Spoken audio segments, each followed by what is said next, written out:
आप सभी का स्वागत है डीएलएड क्लासेस में। जैसे कि मैंने सुबह ही कम्युनिटी पोस्ट कर दिया था कि आज शाम से आप लोगों को जो डीएलएड में पूछी जाती है जनरल इंग्लिश, उसकी सारी सिलेबस एक एक करके सारी वीडियो आपको इस चैनल पे प्रोवाइड कराया जाएगा।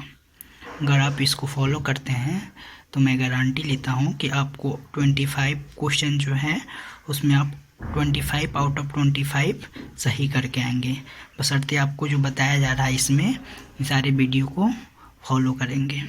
तो आइए सबसे पहले हम सिलेबस को जानते हैं कि क्या क्या आएंगे। इसमें सबसे पहला हमारा सिलेबस में है fill in the blanks, antonyms and synonyms, idioms and phrases, spelling error and word substitution. इसको हम इस सिलेबस को हम अच्छी तरह से देखें तो इसको हम मेनली दो पार्ट्स में ही बांट सकते हैं। जैसे कि पहला जो है फिल इन द ब्लैंक्स, ये ओनली ग्रामर सेक्शन है, जिसमें अगर आप पार्ट्स ऑफ स्पीच अगर आपका कॉन्सेप्ट क्लियर है, फिर जितने भी फिल इन द ब्लैंक्स आएंगे जनरली इसी से आते हैं और आप इसको इजीली कर पाएंगे। तो हम आज से यही पोर्शन शुरू करेंगे। बाकी हमारे सिलेबस में है antonyms, synonyms, spelling errors and one word substitution.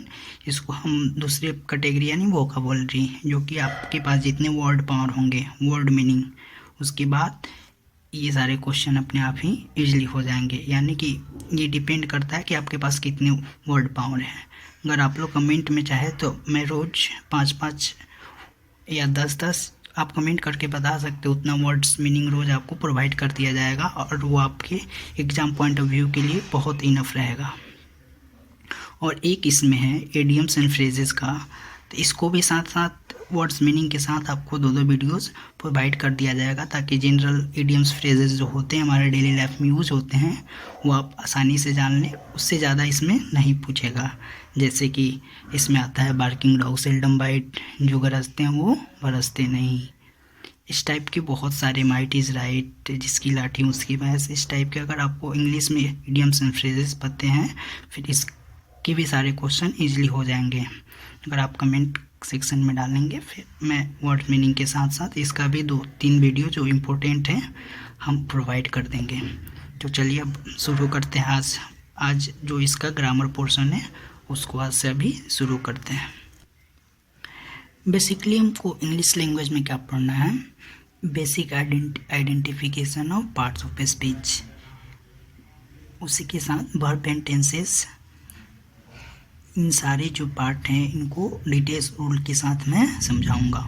ठीक, आपको तो सिर्फ इसमें पार्ट्स ऑफ स्पीच में ही कमांड करना है, ताकि आपको जितने भी क्वेश्चन आते हैं इसी से, अगर इसमें जितने भी पार्ट्स ऑफ स्पीच हैं आप उसको पहचानना जान गए, फिर हमारे सिलेबस में जितने भी क्वेश्चन आएंगे उसको आप इजली से कर सकते हैं। अगर आप चाहें तो इस पार्ट को भी मैं कवर कर लूँगा एक बार, जब पार्ट्स ऑफ स्पीच के सारे पार्ट्स को हम कवर कर लेंगे।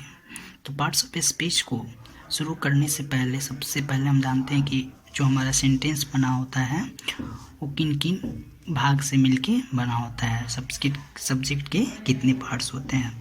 तो कोई भी सेंटेंस ले लेते हैं, मान लीजिए जैसे राम इज़ प्लेइंग पबजी, मैंने यहाँ पे पबजी सारे अवगत होंगे पबजी से, इसलिए मैंने हम लोगों के बीच का एग्जाम्पल लिया है। जैसे मान लीजिए राम इज प्लेइंग पबजी, तो यहाँ पे राम जो होगा वो सब्जेक्ट होगा, और सब्जेक्ट आप लोगों को पता ही होगा कि किसे कहते हैं, जिसके द्वारा कोई काम किया जाता है वो सेंटेंस का, वाक्य का सब्जेक्ट होता है। बाकी जितने बचते हैं उसको प्रेडिकेट कहते हैं। ठीक, और आपको एक बार सोचिए, मान लीजिए हम लेटर ए लिखते हैं तो क्या इसको हम अल्फ़ाबेट बोलेंगे? ज़रा सोचिएगा, नहीं, इसको नहीं बोलेंगे, क्योंकि जब हम अल्फ़ाबेट बोलते हैं इसका मतलब ए से जेड तक इसमें सारे लेटर्स होंगे। अल्फ़ाबेट का मीन्स ही होता है group of all letters from A to Z. तो ए टू जेड क्या होंगे, इसको हम लेटर्स बोलेंगे, और इन लेटर्स को जब एक ग्रुप में सब सजा दिया जाता है तो उसको वर्ड्स बोलते हैं।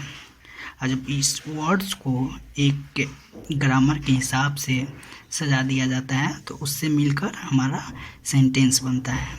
जैसे कि देखिए, राम भी एक वर्ड है, एज भी एक वर्ड है, प्लेइंग भी एक वर्ड है और पबजी भी एक वर्ड है, जिसमें डिफरेंट सारे लेटर मिलके एक वर्ड्स बनाया है और ये वर्डों के द्वारा एक पूरी सेंटेंस बनाई गई है। और इस सेंटेंस में इनके काम के अनुसार इनको 8 डिफरेंट भागों में बांटा गया है, जिसको ही हम पार्ट्स ऑफ स्पीच बोलते हैं। देखिए, जैसे कि यहाँ पे every words of sentence plays an unique role, और उनके रोल के हिसाब से ही हम उनको पार्ट्स ऑफ स्पीच में बांटते हैं। पार्ट्स ऑफ स्पीच में कौन कौन से आते हैं आप सभी को पता ही होगा, बट फिर भी मैं आप लोगों को एक बार रिवाइज करा देता हूँ। आते हैं noun, pronoun, adjective, verb, adverb, conjunction, preposition, interjection. मुझको पता है ये सभी आप 10-12 लेवल तक अच्छी तरह से पढ़ लिए हैं, फिर भी आपको एक बार रिवाइज कराना मेरा फ़र्ज़ बनता है। तो आइए सबसे पहले शुरू करते हैं। नाउन। नाउन आपको पता ही होगा कि किसी भी दुनिया में जितनी भी सारे वस्तुएं हैं, आइडियाज़ हैं, प्लेस है, थिंग्स है, यहाँ पे मैं नया कुछ वर्ड्स जोड़ना चाहूँगा इसमें, फीलिंग्स और जो स्टेट। ये फीलिंग्स खुद नाउन नहीं है, बट फीलिंग्स के नाम को हम यहाँ पे नाउन का दर्जा देते हैं। जैसे कि हैप्पीनेस, हैप्पी नाउन नहीं है, बट हैप्पीनेस क्या है, हम उसको नाउन बोलते हैं। चलिए, जितने भी सारे मैंने वहाँ पे मेंशन किए थे डिफिनीशन में, उसके एक एक एग्जाम्पल लेते हैं। पर्सन, अपना नाम ले लीजिए, किसी का भी नाम ले लीजिए, उसको क्या बोलेंगे, वो भी नाउन है। थिंग्स है, कोई भी चीज़ ले लीजिए, जैसे मैं इस पेन से लिख रहा हूँ, वो भी नाउन है। Place, India, Japan, Korea, north Korea, जितने भी सारे हैं वो सारे नाउन हो गए। आइडियाज़, यहाँ पे ज़रूर आपको मैं पढ़ा रहा हूँ, फिर इसमें बहुत सारे नई चीज़ें मिलेंगी। आप एक बार वीडियो को लाइक कर दें अगर कुछ भी इसमें नहीं मिलती है आपको। जैसे आइडियाज़। पंक्चुअल होना, पंक्चुअल मतलब समय के अनुसार टाइम टेबल को फॉलो करना। ये नाउन नहीं है, बट उसके नाम को जो एक प्रोसेस हो जाता है तो उसको हम नाउन बोलते हैं। जैसे पंक्चुअलिटी। सिंपल होना एक नाउन नहीं है, बट उस स्थिति का होना, सिंपलिसिटी, उसको हम नाउन बोलते हैं। ऑनेस्ट होना नाउन नहीं है, बट उसके ऑनेस्टी खुद में ही एक नाउन हो जाता है, उसके क्रिया का नाम हो जाना, उसको हम नाउन बोलते हैं। जैसे फीलिंग्स, मैंने कुछ देर पहले बताया था कि हैप्पी नाउन नहीं है, बट हैप्पीनेस, खुशी, उस खुशी का नाम हो जाना, वो नाउन है। सैड नाउन नहीं है, बट उसमें सैडनेस जब हो जाती है, उदासीनता, तो उस अवस्था की एक नाम है, तो उसको हम नाउन में कंसीडर करते हैं। एंग्री खुद नाउन नहीं है, बट एंग्रीनेस एक नाउन है, जो कि फीलिंग्स का नाम है। किसी का एंग्री होना, उसको एंग्रीनेस बोलेंगे, यानी ये किसी फीलिंग्स का हो जाना, फीलिंग्स के उस नाम को भी हम यहाँ पे नाउन में कंसीडर करते हैं। जैसे स्टेट, अवस्था, जैसे आपका बचपन, चाइल्डहुड, ये भी क्या है, आपकी एक स्थिति का नाम है। बुढ़ापा, इस टाइप के जितने भी स्टेट होते हैं उसको भी हम नाउन में कंसीडर करते हैं। फर्दर इसको हम 2 भागों में और डिवाइड कर सकते हैं। जितने पर्सन, थिंग्स और प्लेस, इसको हम टेंजिबल नाउन बोल सकते हैं, और आइडिया, फीलिंग्स और स्टेट, इसको इंटेंजिबल नाउन बोल सकते हैं। बेसिकली टेंजिबल का मतलब होता है वैसे चीज़ जिसको हम देख सकते हैं, छू सकते हैं, उसको हम टेंजिबल नाउन बोलेंगे। जैसे आइडियाज़, पंक्चुअलिटी को आप नहीं छू सकते हैं, ना देख सकते हैं, नहीं हैप्पीनेस को आप देख सकते हैं, महसूस कर सकते हैं। चाइल्डहुड को भी आप महसूस कर सकते हैं, बट आप छू नहीं सकते हैं, इसलिए इसको हम इंटेंजिबल नाउन बोलते हैं। और ये तो आपको पता ही होगा, common, proper noun, common noun, material noun, collective noun, abstract noun. अब इसको हम टेंजिबल, इंटेंजिबल के रूप में देखते हैं, तो ये सारे जितने आएंगे ये टेंजिबल में आ जाएंगे। प्रॉपर, मटेरियल, कलेक्टिव, इनको आप सारे को टच कर सकते हैं फिजिकली, बट जो एब्स्ट्रैक्ट है किसी भाव का नाम, वो इंटेंजिबल है। फर्दर इसको हम और डिवाइड करना चाहते हैं तो ये भी आपने पढ़ा होगा, काउंटेबल एंड अनकाउंटेबल।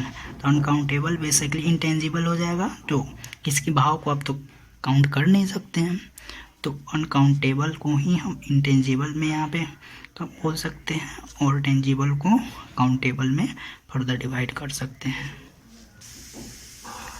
आशा करता हूँ जितनी भी मैंने बात इस वीडियो में बताई वो आपको अच्छी लगी होगी, और आपको अच्छी लगी है तो ज़रूर इस वीडियो को लाइक करें और चैनल को सब्सक्राइब कर दें।